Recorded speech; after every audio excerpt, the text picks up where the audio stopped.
শাফাতা, বলে বান্দার দুই ঠোঁট যতক্ষণ পর্যন্ত আমার নাম নিয়ে নড়ে ততক্ষণ পর্যন্ত বান্দা একা থাকে না, আমি আল্লাহ ওই বান্দার সঙ্গী হয়ে যাই। কি মজা দেখছেন নাকি? মজা। হ্যাঁ, আরো মজার ঘটনা যেটা নিজের চোখে দেখছি ওইটা শুনে। গুলশানে রিক্সায় উঠছি, অটো রিক্সা, মাত্র 10টা 10:30 হবে। ওই লোকটা প্রতিবন্ধী, মুখে দাড়ি, পায়ে কোনো সমস্যা আছে।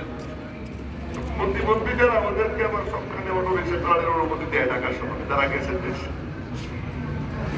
রিক্সা চালাইতেছে। আর আমি রিক্সার সিটে বসে, আমার আবার কত অভ্যাস, রিক্সার সিটে বসলে এইটা আমার একা একা বসলে আমার কত অভ্যাস। আল্লাহ মাফ করুন, কে ছাড়া আমার হয় না।